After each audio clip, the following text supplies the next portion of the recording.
Muito bem, amigos da Show de Negócios, estamos mais uma vez juntos nesse dia muito especial e dando continuidade à nossa série de entrevistas com pessoas, com personalidades que têm realmente feito a diferença na nossa sociedade.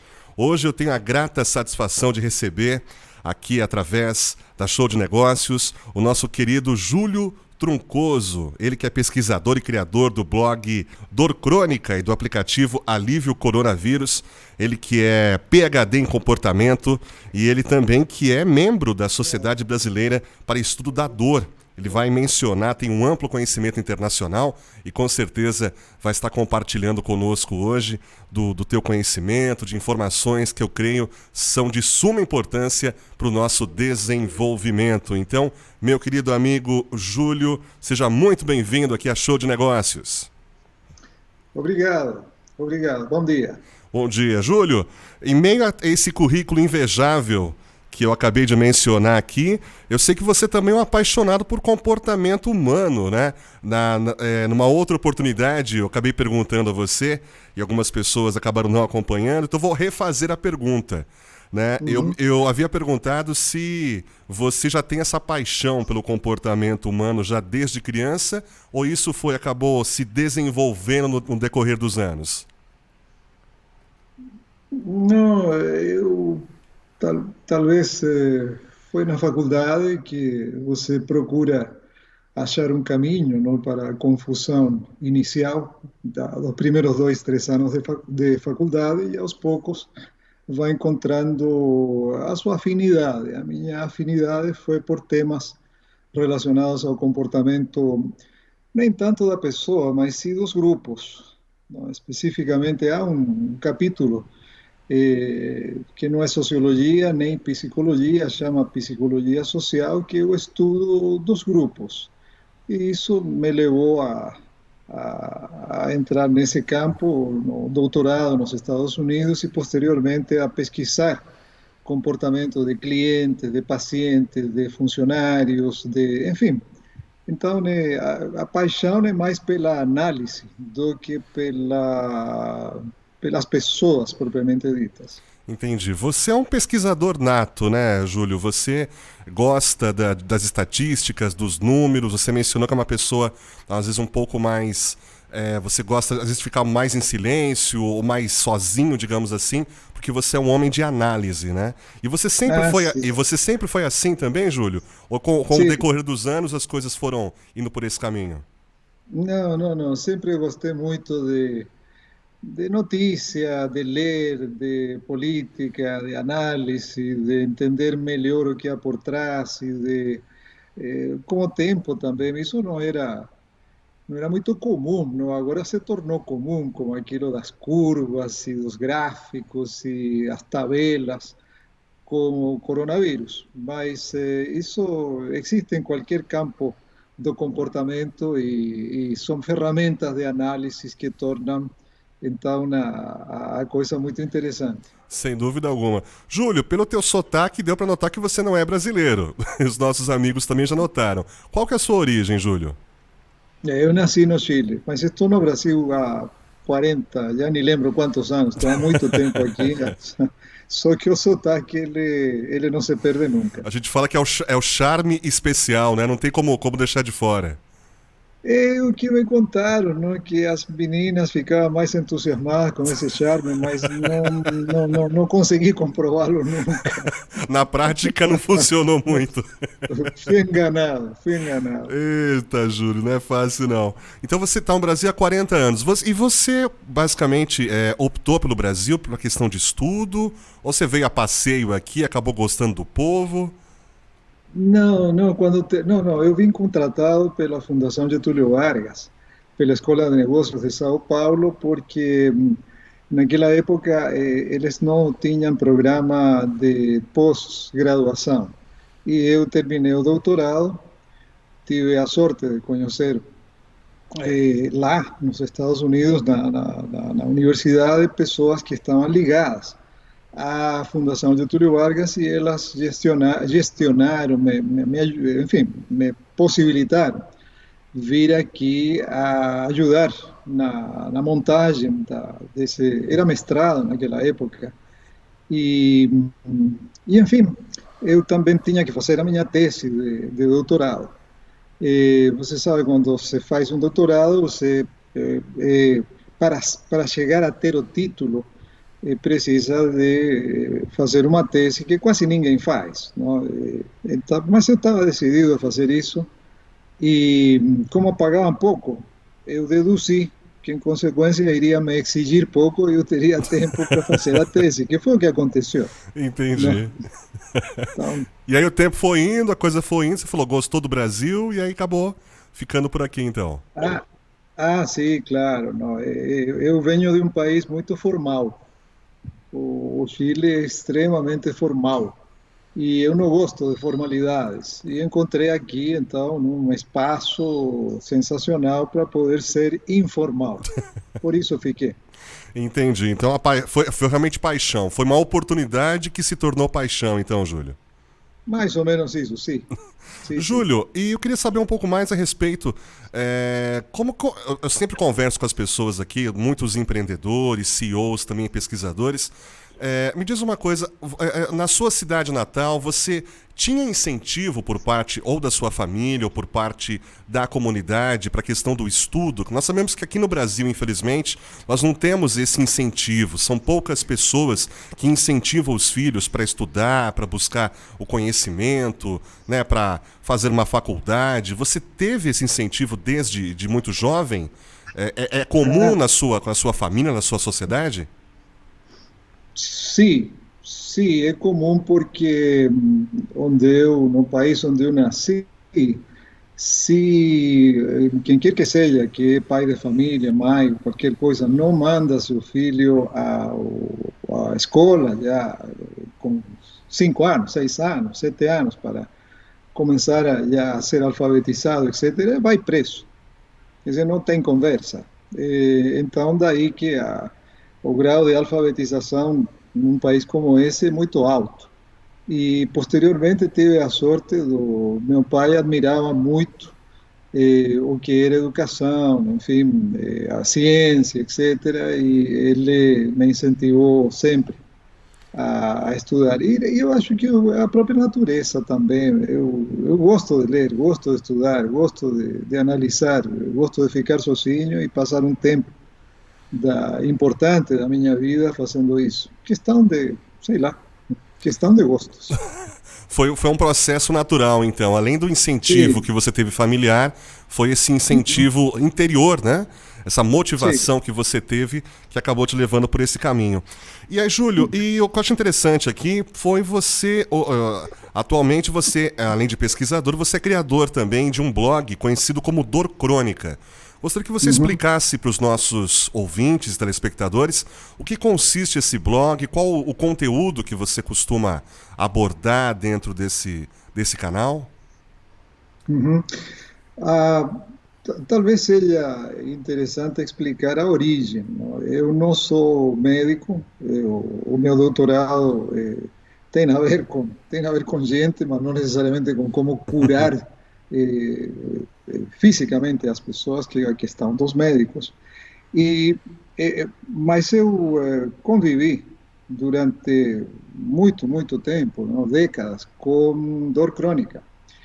E chegou num ponto onde a dor crônica é muito difícil de ser, ela não tem cura, é muito difícil de ser tratada e como não há uma ferida evidente para quem tem dor crônica, é, é muito difícil entender que a maior parte do processo de cura está na cabeça. E eu cheguei num ponto onde não tinha mais para onde ir, não, já médico, fisioterapeuta, etc., já tinha me desenganado. Então tive que estudar, tive que ler, tive que me informar sobre o que estava acontecendo comigo. Bom, nesse processo eu me aliviei, porque agora eu tenho dores, mas não, nunca como era antes. Isso me ajudou muito a sair do buraco, mas por outro lado, eu juntei uma quantidade espantosa de informações no processo de eu estudar o que estava acontecendo comigo levanté uma quantidade bárbara de informações e como deu certo comigo, me ocorreu que tinha que compartilhar isso, que tinha que extravasar isso de alguma forma, colocá-lo em evidência para que outras pessoas seguissem ou se interessassem por esse caminho. Então fui organizar, para isso eu sou bom, ou seja, fui organizando as informações, colocando-as no lugar e o blog, a diferença do site, o site é mais engessado, não? O blog te dá a chance de você escrever, ouvir, ler, enfim, é mais dinâmico. Eh, E, bom, agora a sua pergunta. O blog é uma espécie de aeroporto, sabe? No aeroporto chegam muitas linhas aéreas que entram, saem todo dia. A ideia é essa.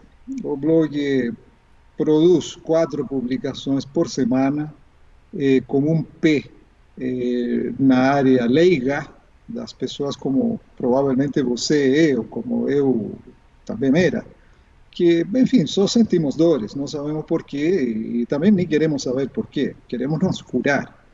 E, por outro lado, um P na área científica, que é o estudo da dor.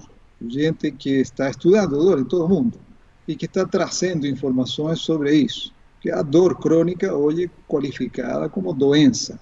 Não é um sintoma, não é uma manifestação que vai do lado de uma doença e diz, ah, puxa, tenho dor, mas na realidade o meu problema é arteriosclerose. Não, o seu problema é arteriosclerose, mas também você tem dor, e ter uma dor crônica significa que você tem que tratá-la como se fosse uma doença. Bom, então no blog ele faz essas publicações, eu traduzi alguns livros que também estão publicados, mas já fiz uns 8 e-books grandes sobre diversas dores. Acabo de apresentar agora um e-book sobre dores femininas, que é outra paixão que eu tenho. E os aplicativos, que esse aplicativo agora para o coronavírus é o terceiro. Já tenho um aplicativo sobre dor feminina e outro sobre dor. Aliás, 4. E outro sobre Sim. estresse. Já até esqueço. Enfim, então o blog é uma espécie de aeroporto, não? Ele tem várias faces, várias portas por onde entra e sai informação. Essa é a ideia. Entendi. Então, nesse exato momento, são 4 publicações semanais, Sim, onde você sim, tem sempre com informações atualizadas, com comentários sim. seus, estatísticas, quer dizer, tudo que a pessoa quiser conhecer a respeito desse assunto, ele pode ter acesso através do seu blog. Sim, desse assunto que agora são, por enquanto, são 2, não? Eh, era sobre dor crônica exclusivamente até Sim. janeiro. Ah, Mas em janeiro eu percebi que vinha uma onda brava, não, pelo lado do vírus. E então virei o rumo do blog para o coronavírus. Então, nesse momento, as publicações são sobre dor crônica, sobre o vírus e sobre a relação do vírus com dor crônica. Porque entendi. os que estão adoecendo mais, os que sofrem mais, os que morrem mais, são pessoas que têm mais dor crônica do que outras.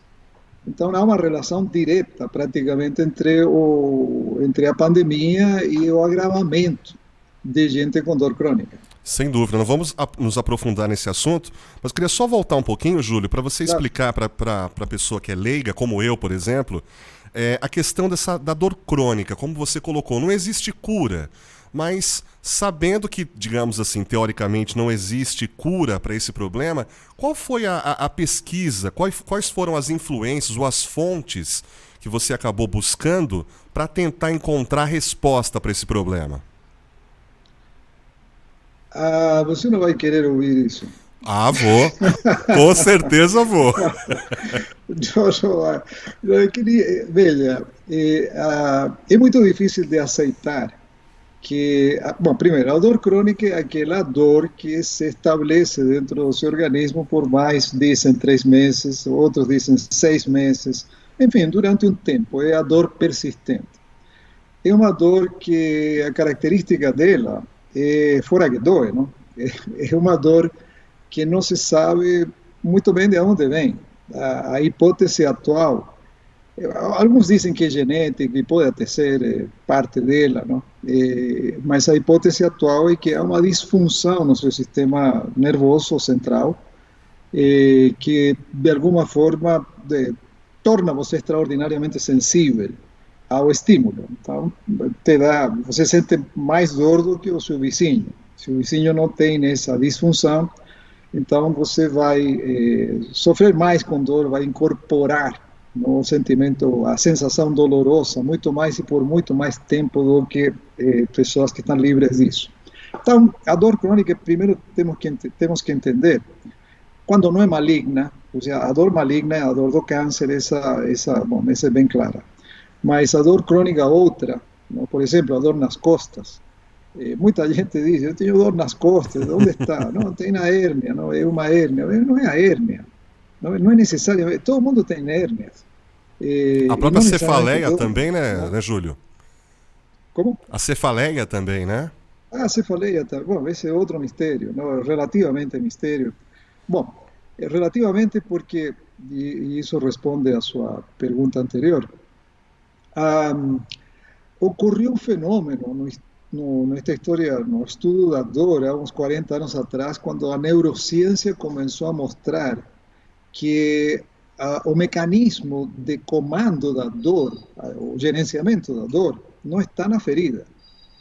Durante 400 anos se pensou que a dor vinha de uma ferida. Até o dia de hoje, todo mundo pensa assim. Boa parte das pessoas que não conhecem como funciona esta história, elas pensam que, bom, eu me machuquei e a dor está aqui, no braço, porque, enfim, vou na cabeça, bati na cabeça, etc. Não é bem assim. A ferida te manda uma mensagem para o cérebro e o cérebro decide quanta dor você vai ter. Às vezes até decide onde vai ser a dor. De repente não é aí, em outro lugar. O cérebro manda. E ocorre que o cérebro manda não só considerando o que aconteceu na ferida, na sua lesão. O cérebro manda com base em tudo o que aconteceu que ele consegue perceber na sua vida. Não só nesse momento, mas também há 30 anos atrás. Você pode ter tido um trauma 30 anos atrás, 20 anos atrás, quando era criança, isso ocorre muito, trauma, abuso sexual, por exemplo, e isso vem à tona na sua memória no momento em que você sente, eventualmente, algum estímulo que te leva a lembrar disso. Se você, suponhamos, é atacado num determinado momento, e você faz essa conexão com o que ocorreu a não sei quanto, estou dando um exemplo real, há 20, 25 anos atrás, a sua dor vai ser maior. Da mesma forma que ela pode ser menor, dependendo do que o cérebro perceber que há na sua vida nesse momento. Bom, nesse sentido, então, se o cérebro determina a minha dor, eu posso entrar no meu cérebro e dizer para ele como é que vamos fazer com a dor. Como você, cérebro, pode me aliviar na dor que eu estou sentindo no meu dedão? E isso é pura neurociência. O problema é que é muito difícil aceitar isso e, em geral, as pessoas têm um pavor de ouvir falar de o que há dentro do cérebro, a quantidade enfim, de informações que a gente simplesmente ignora. Parece parece uma caixa de Pandora, né? Falando, vamos mexer, não, deixa aí. Claro, exatamente, deixa quieto, porque se você começa a me falar do encéfalo, do neurônio, do não sei qual, eu não quero ouvir falar nisso. E não há como você entender de tratar a sua dor crônica se você não entende primeiro como funciona a sua cabeça e como isso está relacionado com sua dor. Então, o que aconteceu comigo? Eu comecei a tratar de mim mesmo, com meu cérebro. Eu poderia estar falando até amanhã das coisas interessantes que acontecem quando você começa a falar consigo mesmo. Por favor, diga. Conte algumas, compartilhe conosco. Claro. Não, é que algo que acontece As pessoas não aceitam, não admitem isso, não? Você pode, por exemplo, vou lhe dar um exemplo estranho, não? Que seguramente muita gente vai desligar o seu programa aí, porque vão pensar que você está convidando louco para falar. Mas, mas aconteceu, eu estava tratando, não, da minha dor crônica, conversando, não, por que isso aconteceu. Isso também não veio da minha cabeça, veio de neurocientistas que estudaram o fenômeno da dor e chegaram à conclusão que você, na sua consciência, muito lá embaixo, muito perdidão, não? Que você chega a ser beira da inconsciência, não? Você guarda informações ruins sobre você, sobre o seu passado, sobre as coisas eventualmente, suas frustrações, os seus maus momentos, os comportamentos que você gostaria de esquecer, que você teve na sua vida e que você sabe que você teve, mas que não quer encarar. E guardou isso. Quando vem a dor, isso vem à tona, não? E começa a ser um combustível para você a sedimentar a dor e manter a sua dor e torná-la de uma parte de si. Ah, bom, então você tem que tentar de alguma forma, reverter esse processo. Quando você pensa muito em algo ruim, no seu cérebro está se formando uma espécie de via, uma espécie de canal, não? Vamos a canal energético, digamos, por onde passam esses pensamentos ruins. Estou sendo bem gráfico, Não, para que fique perfeito. claro, não? Perfeito. Estou tentando ser bem simplório até. Mas se formam umas vias, ou seja, essa coisa não acontece impunemente. Você passa uma noite pensando que vai perder o emprego, isso você não apaga da sua cabeça. Na sua cabeça se formou uma corrente neural que diz: você vai perder seu emprego e por isso você vai passar muito mal e sua vida vai ser péssima e então na sua dor vai ficar pior. Enfim, isso está acontecendo. Então, quando eu digo falar com seu cérebro, é você falar consigo mesmo e começar a reverter esse processo. Isso chama terapia cognitivo-comportamental. É você se convencer a si mesmo de que a vida não é tão ruim assim, de que você pode reverter esse processo negativo. E aos poucos, cuidado, aos poucos, isso demora muito tempo, e você, da mesma forma que você repetia seu comportamento negativo, você tem que repetir a pretensão positiva, até que você começa a sentir que se sente melhor. E Bom, voltando à minha história, eu senti isso e estava muito feliz. Quando de repente, como é típico na dor crônica, reverteu, veio um surto, a coisa começou a ficar cada vez pior e voltando atrás. Isso é terrível para quem tem dor crônica e pensa que está melhorando, porque, repito, a dor crônica é uma coisa que permanece, ela é persistente, ela não vai embora. Então é terrível quando você está melhorando, de repente perceber que não era verdade, você não está melhorando. Bom, o que eu fiz? Comecei a pensar, bom, que mais me resta na minha vida de ruim que aconteceu? E lembrei de um episódio que aconteceu há muito tempo atrás. Eu era adolescente, me meti numa briga por uma série de motivos e bateram muito em mim, não? Eu me defendi naquela época, eu praticava judô, tive a má ideia de me defender bem com um, mas eram muitos, e talvez por isso, ou talvez, sei lá, enfim, o fato é que eu apanhei muito. Isso ficou comigo ao longo da vida, não? Eu ainda revivo a cena, não? À noite, numa rua, etc. Bom, então eu comecei a pensar naquilo e resolvi bater eu nos caras, não? Me ocorreu, eu vou pegar esses caras, eu vou matá-los, eu vou bater neles. E fui pegar um bate de beisebol e fui batendo em todos eles. Olha, bati tanto que quando terminei, 5 minutos depois, eu estava melhor. olha, E comecei a melhorar, e a melhorar, e a melhorar. E, obviamente, ninguém vai acreditar nisso. E eu, eu já disse isso num congresso e quase me expulsam. E ninguém vai acreditar e eu, francamente, estou me lixando, porque eu sarei. Eu O que melhorei. O interessa é o único que me resultado. importa é que eu melhorei. Claro, então não importa se vosotros pensem que não foi assim, ou que não. E, isso foi há 2 anos atrás. Mas com tudo o que fui lendo nesses anos, eu estou cada vez mais convicto, porque isso é pura neurociência. Esse é o caminho.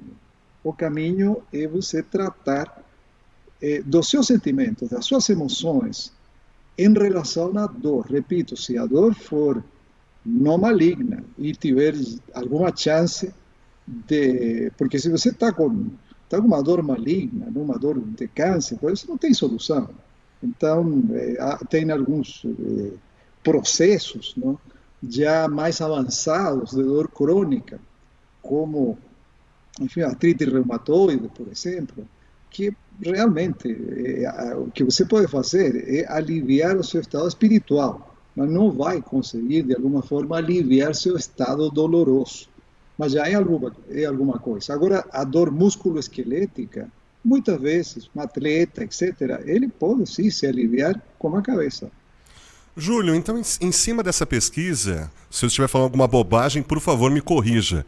Então nós podemos avaliar de fato que as doenças psicossomáticas têm essa base. O gene do problema está aí, então, na verdade.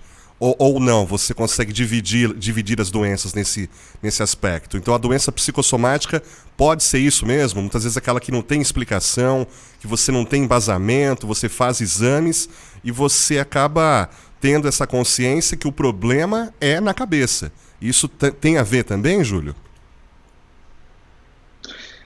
Bom, o problema bom, okay, eu vou pegar você pela palavra porque é muito importante esclarecer esse termo que afeta extremamente a mulher. Você o fez sem nenhuma intenção, mas é bom esclarecer o termo. Ah, as mulheres, em geral, elas trazem os seus problemas de mulher aos médicos e o fazem de uma forma feminina. A mulher é diferente da gente. Ela é mais nervosa, mais expressiva, mais emocional, etc. É assim. E nós, homens, eu estou falando por mim, durante muito tempo, nós qualificamos isso como histeria. Ela é histérica. Bom, essa mesma reação também é a reação de médicos e médicas. A dor onde está, senhora? Está na sua cabeça. Você inventou essa dor. A mulher, ela não inventou, ela está com dor. E a dor provavelmente está comandada pela cabeça, mas não significa que ela esteja doida ou que esteja, enfim, de alguma forma perturbada mentalmente. Pode até estar, mas nem tanto como para pensar que a dor não existe. Ela está com dor.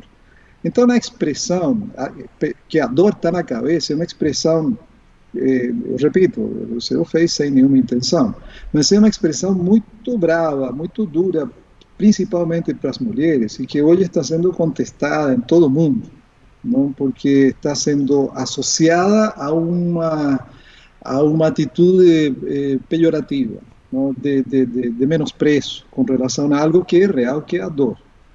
Quanto que você me perguntou da dor psicossomática, esse termo é muito interessante porque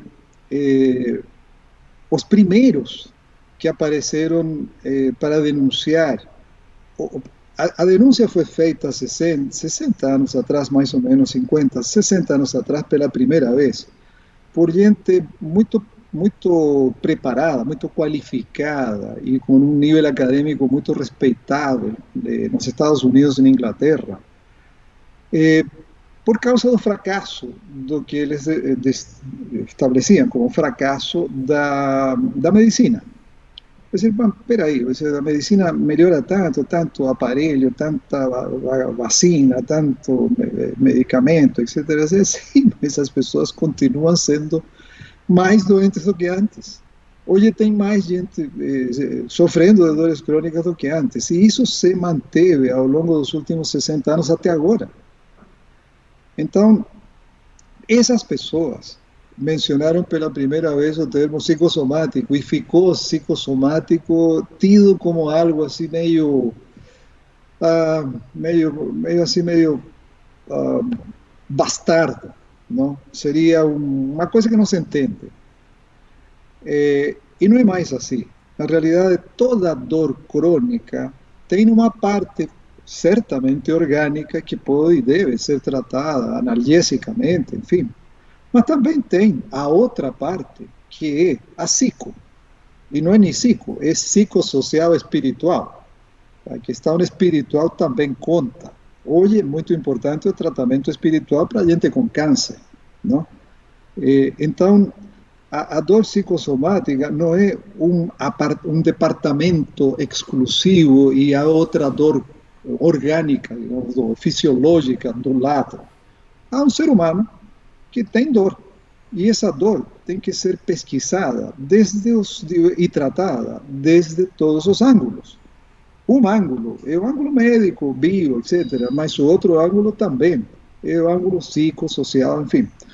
Então, essa dor psicossomática, digamos que esse termo, já da maneira que sempre foi interpretado, não deveria existir mais, embora sim, na prática existe. Então, nesse caso, você não vai trabalhar em cima da doença apenas por um caminho, como você colocou. Tem a questão bio, de você ver a questão mesmo fisiológica do paciente, mas sem esquecer do aspecto psicológico, e achei até interessante que você colocou até a questão espiritual também. Então são esses três caminhos que deveria se aplicar para cada pessoa baseado na sua dor crônica. São quatro, porque se você pensa bem, agora eu vou ser bem hipotético e depois eu entro a explicar por que hipotético. São quatro. O primeiro, bio, não? O segundo, que é o psico, que é a sua psique, enfim, que trauma, ou se não trauma, que distúrbios, ou que preocupação, emoção, sentimento você tem. O social, que é onde você mora, com quem você mora, você se dá bem com a sua mulher, você, enfim, a sua família o apoia, não o apoia, o vizinho o xinga e você não faz nada, enfim, isso também conta, é a parte social. E a parte espiritual, que, bom, você está bem consigo mesmo, porque você, enfim, você sabe mais ou menos para onde nós vamos depois desta vida, tem uma ideia disso, está tranquilo com isso, enfim, que é a parte espiritual, grosseiramente falando. Então, são quatro. Agora, por que hipoteticamente? E aí vem um drama que, na minha opinião, é terrível. Não sei se eu tenho tempo para falar Claro, nisso. tem sim, claro, fica à vontade. Aí mexeu numa espécie de nervo exposto, porque eu fui vítima. Eu fui um paciente crônico. Eu fiz aquela epopeia que todo paciente crônico tem que passar por ela, que é visitar, primeiro achar qual poderia ser a especialidade médica que vai te tratar, depois achar um médico que vai te ouvir, e depois achar um médico ou fisioterapeuta, um profissional da saúde que vai te ajudar. E isso pode demorar 20 anos. Não acha, e às vezes não acha por vários motivos. Por descaso, por ignorância, por menosprezo, por etc. O que ocorre é que o médico é o nosso ponto fundamental. Recentemente a Folha fez uma pesquisa, recentemente agora, se não me engano, em agosto, uma pesquisa das profissões mais respeitadas. E, curiosamente, os bombeiros agora passaram a ser a segunda. A mais respeitada é a profissão médica. Sim. Bom, o médico tem em si um poder extraordinário para nos convencer a nós pacientes de fazer coisas. Mas o médico não está interessado nem preparado para tratar da parte psico, socio, espiritual. Para sermos justos, na maioria dos casos, nem pode. Primeiro, isso não foi ensinado na faculdade para ele. Segundo, ele não tem tempo para isso, porque no caso das consultas de planos médicos, etc., eles têm que trabalhar com produtividade e a consulta tem que ser de X minutos. Blá, blá, blá. Você não vai tratar do psicossocial, espiritual de um paciente, não, em 5 minutos. Aliás, o paciente muitas vezes nem quer, nem entende isso. Você tem que ter tempo para explicar, e, sobretudo, para ver o que acontece depois que você parece ter convencido a pessoa a ir para casa e pensar e estudar sobre a sua dor, por exemplo, que é parte do tratamento. Certamente, isso é terapia, é algo terapêutico. Essa ideia é absolutamente, eu diria, absolutamente, 99% ignorada pela medicina em geral, não? Isso é considerado coisa estranha, coisa integrativa. Quando é considerado, existe agora um recurso que é a equipe multidisciplinar. Então, aí se junta o médico com um psicólogo, com um assistente social, com, enfim, um enfermeiro, para tratar da pessoa como um todo. Fantástico. Só que, quantos têm acesso a isso num país de 210 milhões de habitantes? Exatamente, Júlio. Você entrou na questão. Mas, pela tua experiência, você acha que existe uma maneira, digamos, mais popular ou uma maneira de popularizar esse conceito? Além da questão do multidisciplinar, como já existem alguns convênios e alguns hospitais aqui de São Paulo, principalmente, mas não tem acesso a todos. Você acredita que possa existir uma maneira de popularizar esse conceito para as camadas não tão privilegiadas, regiões do Brasil também, onde não se tem tanto acesso à saúde, né, como se tem nos grandes centros? Eu estou convencido que sim. Não há maneira, bala de prata, que vai resolver tudo. Absolutamente não. Primeiro, seria uma ingenuidade da minha parte imaginar algo próximo disso. Mas sim existe uma equação, não, que poderia ser muito melhorada, não? E não é por uma série de motivos, alguns que provavelmente eu desconheço. A equação tem pelo menos dois fatores que estão soltos e não estão soltos, não existem, não? O primeiro fator é a educação do médico. A educação do médico deveria ser biopsicossocial. Deveria ser assim desde a faculdade. Ele deveria aprender sobre terapia cognitiva comportamental, deveria aprender da pessoa nos seus aspectos emocionais, deveria aprender da pessoa nos seus aspectos psicossociais, deveria aprender. Esse sujeito tem 20, 21, 22, 24 anos e não...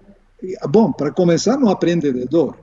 Nas faculdades brasileiras e inclusive nas do mundo, quase todas do mundo, tirando a Alemanha e algumas americanas, canadenses, não se fala em dor, que é uma ironia do tamanho de um bonde, não? Porque imagina, que você vai onde a procurar resolver sua dor? Ao médico, não? Ele não sabe de dor.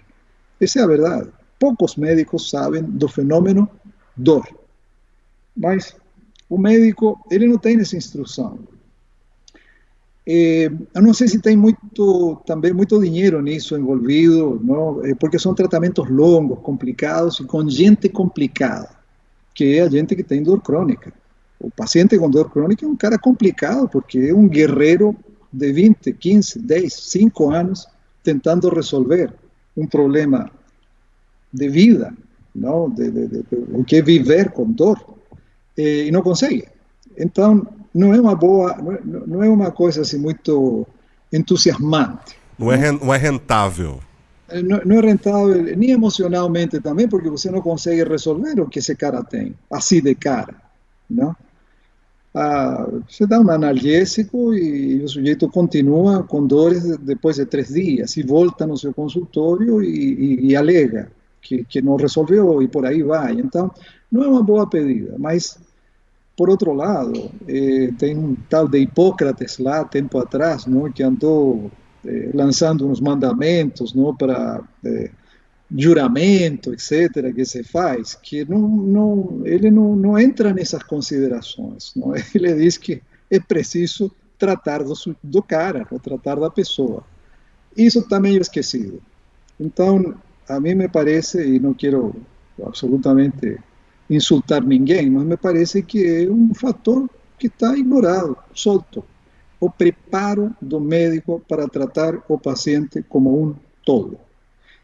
Eu acho que ele nem sequer sabe o dano que causa ao paciente quando o paciente se sente desassistido como pessoa, quando ele se sente não ouvido e não entendido, e não acompanhado na sua angústia, no seu problema. Isso tem um efeito antiterapêutico. Quando digo antiterapêutico, é que não é que o cara saiu magoado, ele saiu com mais dor e ele saiu provavelmente mais propenso a ficar mais doente do que estava. Não? Isso é concreto. E a impressão que eu tenho, impressão não, as pesquisas indicam isso. Nem aqui, nem na Europa, nem nos Estados Unidos existe essa sensibilidade e esse preparo. Esse é um fator. O segundo fator tem a ver comigo, como que eu tenho feito nos últimos 3 anos, que resultou, por exemplo, em... Vou lhe dar 2 exemplos. Espero não tomar seu tempo com histórias que De forma são alguma. muito Fica à vontade. específicas, muito particulares. Ah, se eu inventei um aplicativo que sobre dor. São 3.000 e tantas afirmações sobre dor que eu inventei, junto com vários outros recursos que estão no blog hoje. Não? Por exemplo, há 150 lâminas, onde tem uma fotografia e um texto em cada lâmina sobre todo tipo de doença, de incômodo, distúrbio, etc., que precisa ser ensinado a um paciente. O paciente tem, sei lá, está doendo aqui no ombro. O que pode ser? Problema no manguito rotador. Ok, então está aqui. Vai para casa, lê sobre isso, sobre o teu problema do manguito rotador.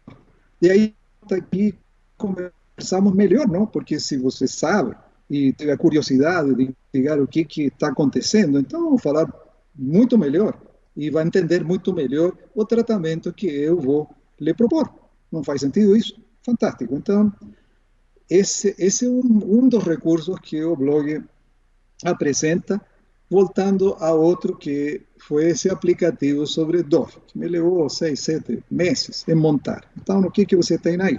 É um jogo digital, onde você aprende, vai avançando. Eu utilizei a mesma estrutura que desse outro aplicativo sobre dor crônica que talvez você queira perguntar depois. Como esse jogo imobiliário, enfim, a pessoa vai por um percurso e enfrentando dilemas, afirmações sobre as quais ela tem que se pronunciar, verdadeiras ou se são falsas. Todas essas afirmações são sobre aspectos de dor. O que é dor aguda, o que é dor crônica, o que é dor recorrente, o que faz o analgésico, o que é o ibuprofeno, um monte, são 3.000 e tantas. Todas elas, eu diria, se não todas, 95% baseadas em ciência. Está tão dado isso, não baseado em ciência. Mas não, isso está realmente baseado em ciência porque eu fiz baseado em ciência. Eu fui pesquisando artigos científicos e retirando desses artigos afirmações que coloquei no jogo para a pessoa se pronunciar se são verdadeiras ou falsas. Uma vez que ela se pronuncia, aparece a resposta certa. Fora isso, aparece a explicação para a resposta certa.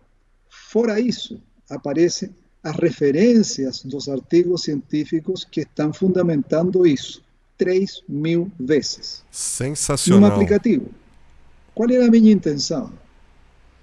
Qual era a minha intenção? A mesma da sua pergunta. É um país de 210 milhões de habitantes. Como é que vamos levar dor para essas pessoas? Bom, muitas delas hoje, se não as 210, mas a metade, que já é cento e tanto, são 3 argentinas, não? Essas têm celular, não? Não tem? Bom, então vamos levar isso para a mão de cada uma dessas pessoas e alguém terá que dizer, vejam isso, vejam essa aplicação, esse aplicativo que é de graça, não vai lhes custar nada, não? Porque é uma plataforma da Apple, isso foi eu que vou na Apple, vou no Google e pago e digo, me aplicativo, vocês coloquem aí para a rede mundial, etc. Está Sim. aí, grátis. Vamos lá.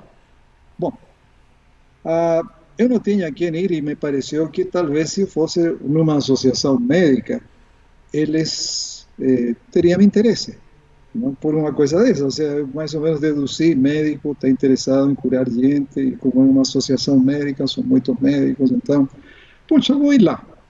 E fui lá. Um médico amigo meu me acompanhou, fui lá. Apareceu aí um sujeito que disse, olha, isso aí, sinto muito, mas não tem evidência. Não tem evidência, porque hoje tudo se faz, por exemplo, esse negócio da hidrocloroquina não funcionou porque as evidências demonstraram que não funcionava. Isso está certo. Tem que haver uma pesquisa por trás, enfim, que justifique aquilo. Mas, no caso, tem dois problemas. Primeiro, eu tinha as evidências aí, era questão de ver, as referências estavam científicas, estavam aí, estão aí. Você pode, nesse momento, ir e ver. Em segundo lugar, você precisa de muita evidência para dizer que uma dor aguda é uma dor que demora menos de 3 meses. Você precisa realmente de ser um gênio para entender que uma dor pode mudar de local por causa de nervos. Pois é, tem das 3.000 afirmações, deve ter 2.000 que qualquer, com todo respeito, qualquer idiota entende. Sem dúvida. Foi feito, para mim, o idiota amor, não? Então, foi feito com essa intenção. Bom, lá não pode, não? E para piorar, me diz, e se você pensa ir para o SUS com isso, também não pode. Por quê? Porque está controlado, o SUS está impedido de aprender qualquer coisa que não seja evidentemente científico. O que é evidentemente científico? É que você faça uma pesquisa de uns, sei lá, 1.000 pessoas, aplique o aplicativo aquele, e aqueles que usaram o aplicativo, eles se curem ou se aliviem mais do que aqueles que não usaram o aplicativo. Bom, então você matou uma iniciativa, não? Bem feita, seriamente feita, no nascedouro. Uma iniciativa que poderia levar, não? Informações valiosíssimas e básicas e fundamentais para a gente com pouca qualificação, é aquela que você mencionou, não? Mas não pode. Por quê? Porque eu não tenho dinheiro, nem tempo, nem, com todo respeito, bom, não vou dizer, para fazer uma pesquisa com 1.000 pessoas e provar que esse negócio serve, porque eu sei que serve. Se você está numa sala, está pegando fogo, vê uma porta, você sai pela porta, não precisa de uma pesquisa para sair pela porta. Pronto. Então, então repito, é triste, é verdadeiramente triste. Outro exemplo é como o próprio aplicativo do coronavírus. Vamos, Esse é um aplicativo. aproveitando esse Sim, ensejo, Júlio, queria que você comentasse a respeito sim. desse aplicativo. É aplicativo Alívio Coronavírus. Conta um pouco pra gente desse aplicativo, qual o conceito dele, como que surgiu essa ideia, que você mencionou que até janeiro vocês estavam com um trabalho mais focado em dor crônica. E aí, a partir da pandemia, Uhum. surgiu essa questão. Conta um pouco pra gente, Júlio. Caiu aqui o meu.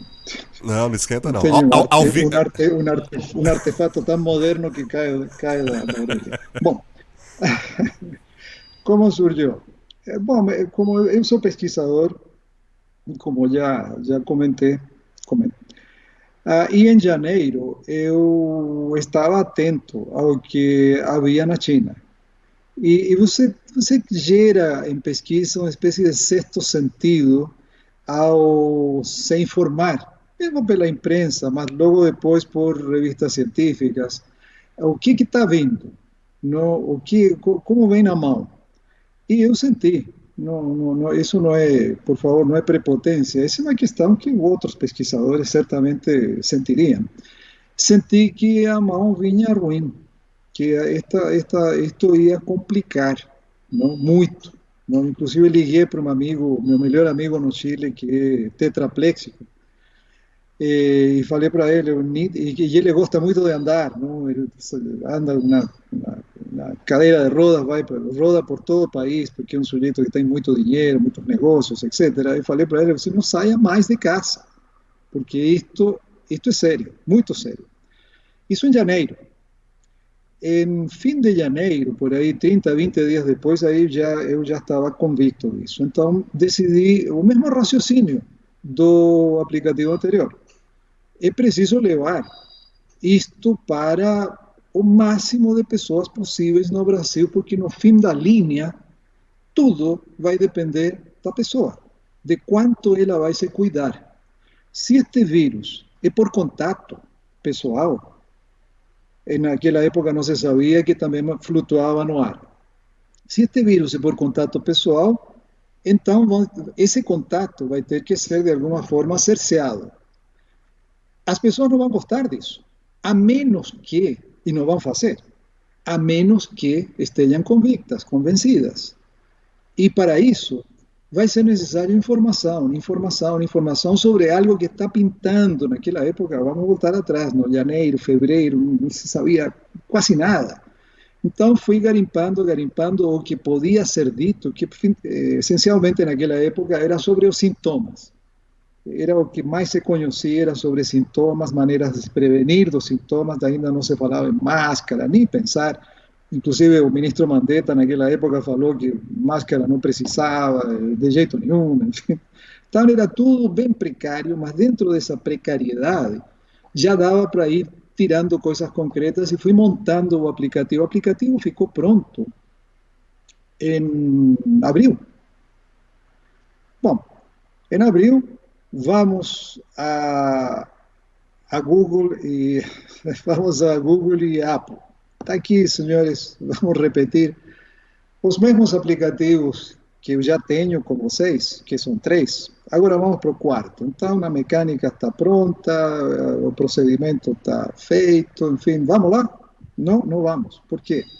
Porque havia um convênio, e há ainda, entre eles dois, entre essas duas plataformas, para não noticiar nada relacionado, não dar espaço a nada relacionado à pandemia. Por quê? Por história dos fake news e etc. Enfim, até eu entendi isso. Mas, não.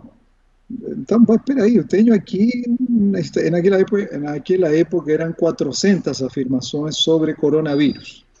Todos os sintomas, os tipos de testes, ainda dava, não, naquela época, para falar dos testes, não das vacinas, mas sim das prevenções que havia que tomar, enfim, tudo o que podia ser dito sobre a imunidade, etc. 400 afirmações, não havia como divulgá-las, a menos que por trás houvesse uma instituição, não uma pessoa. Não, eu poderia ser um sujeito interessado em ganhar dinheiro só falando em coronavírus, então por isso estava bloqueado. A propósito, esse aplicativo é como todas as coisas que eu faço, é de graça, é filantrópico, não vendo nada. Júlio, Mas só aproveitar um ensejo em cima do que você está colocando, ele está disponível nas plataformas ou só no teu site? não, não, hoje está, a história chega lá, hoje está disponível, sim. Ah, perfeito. Não, hoje está disponível, claro. Mas naquela época não, porque não podia. Então eu tinha que conseguir uma instituição. Nótese, não?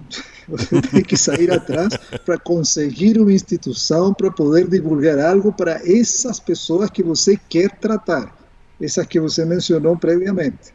Para chegar no sujeito pobre, não, mas que tem um celular, você tem que. Não, primeira barreira. Segunda barreira. Vou buscar, então, prefeituras. Prefeituras, é por aí. Então vamos ao sindicato dos prefeitos, não sei o que, uma coisa que tem em Brasília. Eles devem ter a mala direta das 200 maiores prefeituras do Brasil, para então eu ir atrás dessas prefeituras, não sei como ainda, carta, e-mail, sei lá, que trabalho isso vai me dar, mas pelo menos conseguir a relação dessas 200 maiores prefeituras para eu lhes oferecer o aplicativo que está de graça, aí, oferecido, ofertado. Bom, senhores, então estas são as minhas razões, o aplicativo, 200 milhões de habitantes, veja bem, etc, etc, etc. Não pode. Por quê? Porque não. Mas vocês só... Um ótimo argumento. Claro, vocês são sindicatos, prefeitos, será que não me podem facilitar? O único que estou pedindo é, façam vocês, pronto. Eu lhes entrego a carta e vocês mandam a carta para os prefeitos. Não quero uma mala direta, que era o que eu estava pedindo. Não. Então não. Meu Ok. Deus do céu. Segunda Que barreira. absurdo. Não? Claro. Não, mas esta é uma comédia do absurdo. Não? Segunda barreira. Essa era a segunda. A terceira, então. Agora vamos a um prefeito. Diretamente a um prefeito. Olha, isto aqui, etc., para encurtar a história. Eu não pode, por quê? Porque é tempo de eleições. O que tem a ver com O isso? que. Não, veja, se eu apresentar isso, vão pensar de que eu estou. Você já não ouviu falar da lei do negócio eleitoral, de etc., isso aí, de que não pode fazer propaganda? Sim, mas é antes das eleições. Sim, mas tem que ser 3 meses. Eu não posso. Pronto, acabou. Também não pode, não? Porque o prefeito não está interessado nisso por motivos políticos. Agora pense bem, não está interessado em quê? Tenho duas propostas para ele. Não para eu fazer, mas para ele fazer, porque ele é o prefeito. A primeira, treina nas suas comunidades, jovens ou representantes das comunidades que existem, não? Como aplicativo. Leva essa informação para eles, como aplicativo, porque todos eles, provavelmente essas pessoas têm celular, e se não, arranja um aplicativo para 2, para 3, etc., da prefeitura, paga um celular barato e junta numa comunidade, um grupo, e eles se informam, e depois eles saem informando os outros, com um aplicativo que está na mão da pessoa e é de graça. Sobre o quê? Sobre o que eles não estão fazendo agora, que é seguindo as medidas que precisam ser seguidas para este negócio da curva cair. Estou falando de 1 mês e meio atrás. Agora caiu, nem sei por quê, mas enfim. Para isso cair, para parar este processo, que também já tinha sido visto e anunciado por mim com base no que aconteceu nos Estados Unidos. Num dos posts que eu publiquei há 3 meses atrás, comparei a curva dos Estados Unidos como que ia acontecer no Brasil. Que foi o que aconteceu? A curva não caiu, ela permaneceu. Por que não permaneceu? Porque as pessoas não fizeram o que tinham que fazer. E por que não fizeram? Porque não estavam convencidas. Porque se informaram, sim, se informaram pela televisão. E a televisão não te educa. A televisão informa. O papel dela não é educar. Quando você vai na escola, o professor, para te ensinar matemática, não diz, sabe o que, aqui tem o 2, e de repente junta com outros dois e veja o que acontece. Ele diz, olha, existe um negócio que chama soma, outro que é subtração, outro multiplicação, e dentro da soma aí você tem 2, mais 2 dá 4, e mais 4 dá 8, e começa a se formar na pessoa uma convicção de um conjunto de conhecimento, que isso leva a comportamento. O comportamento é constante e é persistente quando a pessoa está convicta, não quando ela está apenas informada. Então, por isso que você precisa de uma ferramenta que te eduque, que você vai jogando, vai jogando, vai jogando. Ah, vou ganhando, vou ganhando. Por que vai ganhando? Porque você vai acertando no que foi apresentado. Estou perdendo. Por que estou perdendo? Porque você está errando. E quando você erra, vem a informação de por que você errou. E você tem tudo isso na mão. Ah, bom, falei com uma porta. Ok, a outra. Volta às aulas. Volta às aulas.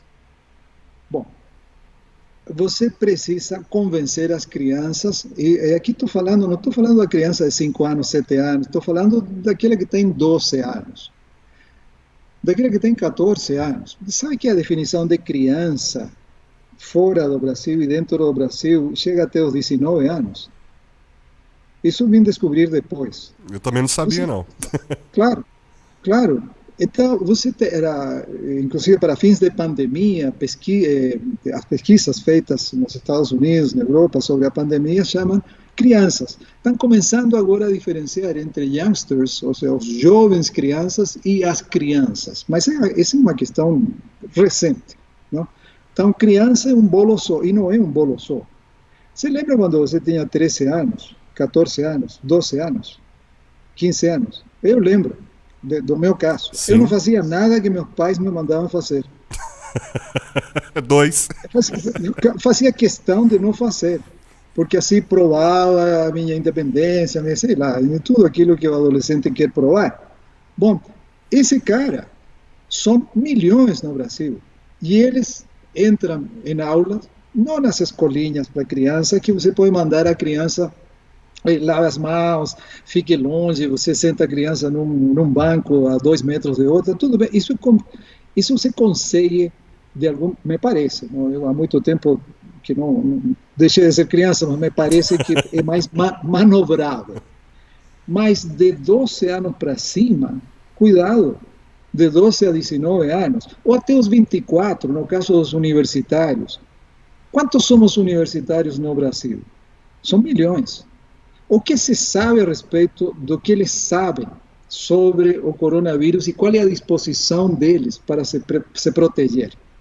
Nos Estados Unidos, hoje, estão voltando atrás, na volta às aulas, é uma revolta da volta às aulas, estão fechando as escolas, os high schools, as escolas secundárias, algumas estão fechando, e algumas universidades estão fechando alguns campos. Porque o que fizeram os universitários assim que chegaram? Festas. E o que aconteceu? Rebrote. E agora tiveram que voltar atrás. Então, você tem populações enormes no Brasil que têm discernimento, que precisam ser convencidas do que tem que fazer. E não digo, não sou ingênuo, não estou ao ponto de imaginar que todo mundo vai ser. Mas, outra vez, com esse fator, com um aplicativo na mão, que o cara jogue, pode jogar com outros também, não é sozinho, pode jogar contra um adversário. Você pode eventualmente se tocar e chegar à conclusão simples: caramba, eu posso morrer, eu não quero morrer, não tenho nenhum interesse em morrer, e parece que este negócio pode dar nisso, e esse pode, como eu sou universitário e me ensinaram estatística, esse pode ter uma probabilidade, e essa probabilidade eu não quero correr, não quero para mim, portanto, eu não vou à praia, pronto, tá bom, tá, eu fico assistindo televisão. Então, há uma relação entre comportamento, convencimento e a possibilidade de ter informação na sua mão. Não pode, também não pode. Então, por quê? Bom, enfim, não pode.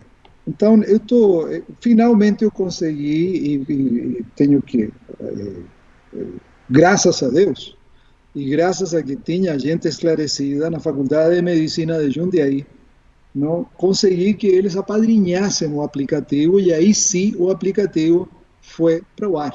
E hoje está disponível de graça no Google e na Apple, graças à Faculdade de Medicina de Jundiaí. Mas é um caso, francamente, me pareceu até um caso que eu diria raro, porque em geral, a disposição das autoridades é não, não pode. E você nem sequer sabe porque não pode.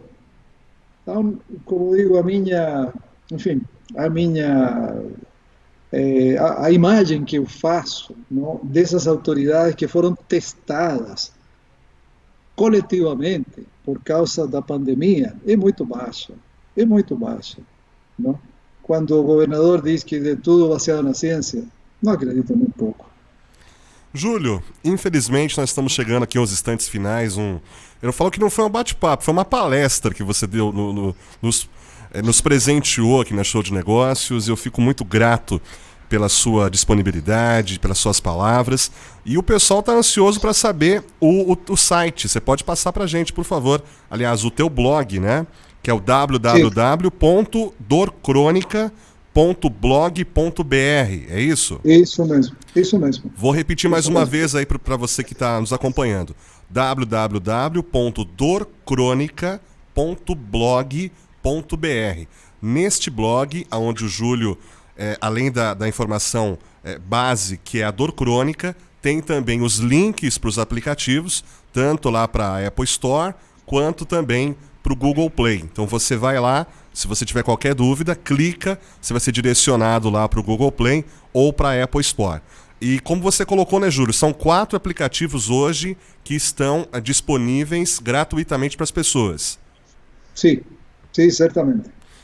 Vamos só mencionar aqui para as pessoas. Tem esse que é o Alívio Coronavírus. Quais são os outros 3?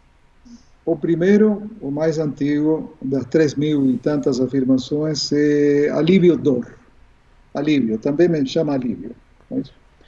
O segundo chama Pentágono, que é um jogo também diferente para estresse, especificamente para você identificar seus fatores estressantes. Olha que E, ótimo. uma vez identificados, trabalhar sobre eles. E o terceiro aplicativo é o meu xodó, que é Dor na Mulher. Ah, certo. Alívio Mulher, que são 3.200 afirmações divididas em 17 doenças femininas. A mulher tem suas doenças que são dela própria, mais ou menos. Então, não, é verdade, é verdade. É algo que a medicina também não reconhece. Então, eu identifiquei tudo o que se podia dizer sobre pelo menos 17 dessas doenças tipicamente femininas. Sensacional. Júlio, já me coloco aqui em antemão, já para tá divulgando também os seus aplicativos aqui na programação da rádio. Tá? Eu acho de suma importância esses aplicativos que nós pudermos fazer para divulgar também aqui através das nossas redes sociais, através da nossa programação. Pode contar conosco, viu? Eu vou conversar depois com você, com a Rosana também, a respeito disso, para que nós possamos divulgar isso, porque é um trabalho de suma importância. Você que tem sido um precursor nisso, porque infelizmente, como você mesmo já disse, os nossos governantes não estão nem um pouco preocupados em auxiliar a população, estão mais preocupados na questão política, né? Porque agora 2020 nós temos aí eleições para prefeitos e vereadores, eles estão mais preocupados com isso do que efetivamente no bem-estar da população. Então, muito obrigado mais uma vez, Júlio, pela sua disponibilidade, pelo seu carinho, pelas palavras e mais uma vez pela palestra que você acabou nos presenteando aqui hoje. Ok, muito obrigado pela oportunidade que você me deu, que é rara, é bem rara. Ok, até mais então. Grande abraço, Júlio. Igualmente.